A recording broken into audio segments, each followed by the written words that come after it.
নমস্কার বন্ধুরা, আজকে নিয়ে চলে এসেছি আরও একটা মিষ্টির রেসিপি কমলালেবু দিয়ে ভাপা সন্দেশ। আর আমি সুচিস্মিতা রান্নাঘরে আবারও সবাইকে ওয়েলকাম জানিয়ে আজকের রেসিপিটা শুরু করছি। এখানে আমি 1 লিটার দুধ নিয়ে নিয়েছি আর দুধটাকে ভালো করে ফুটিয়ে নেব। দুধটা যখন একবার ভালো করে ফুটে আসবে তখন গ্যাসের ফ্লেমটাকে অফ করে দিয়ে ভিনিগারটা জলের সঙ্গে 1:1 অনুপাতে মিশিয়ে দুধটা থেকে আমি ছানা তৈরি করে নেব।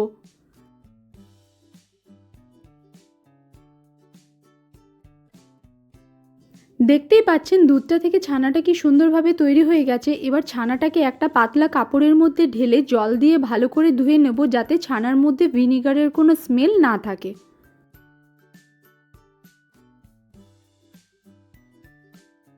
ভালো করে ধুয়ে নিয়েছি। এবার ছানা থেকে জলটাকে ভালো করে ঝরিয়ে নিতে হবে।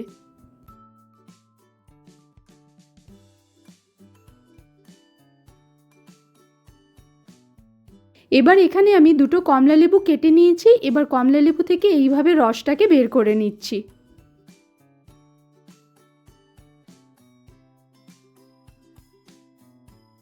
ছানাটা থেকে জলটা একদম ঝরে গেছে। এবার ছানাটা এখানে আমি নিয়ে নিচ্ছি। দিয়ে দিচ্ছি 1/4 কাপ চিনি। এবার মিষ্টিটা আপনারা যেরকম পছন্দ করেন সেরকম দেবেন। ছানা আর চিনিটাকে মিক্সিতে একবার ব্লেন্ড করে নেব, তারপর কমলালেবুর জুসটা দিয়ে আবার ব্লেন্ড করব।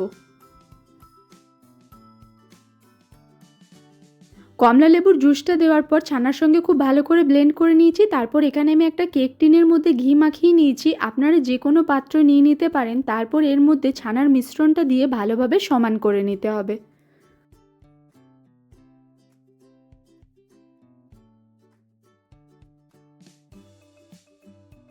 ভালোভাবে সমান করে নিয়েছি। তারপর একটা সিলভার ফয়েল দিয়ে ভালো করে মুড়ে নিচ্ছি।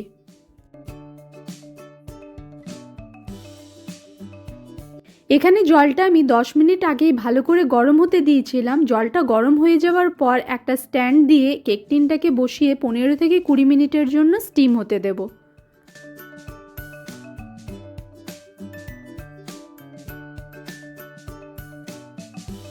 কুড়ি মিনিট পর ঢাকনা খুলে খুব সাবধানে সিলভার ফয়েলটাকে ওপেন করে একটা স্টিকের সাহায্যে দেখে নেব সন্দেশটা ঠিকঠাক রেডি হয়েছে কিনা।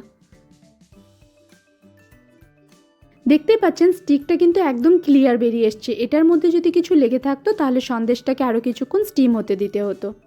এবার সন্দেশটাকে নামিয়ে ঠান্ডা করে নেব, তারপর ডিমোল্ড করব।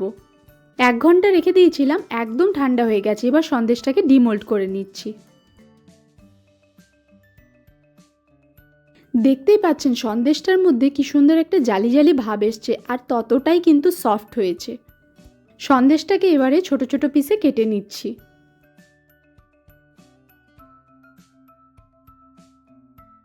তাহলে রেডি হয়ে গেল আমাদের কমলালেবুর ভাপা সন্দেশ। আর একটা সন্দেশ আমি আপনাদেরকে ভেঙে দেখাচ্ছি, দেখুন ঠিক কতটা সফট হয়েছে।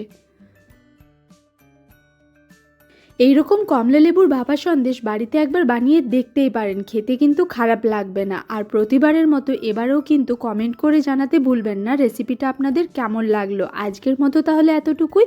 দেখা হচ্ছে অন্য কোনো দিন অন্য কোনো রেসিপি নিয়ে।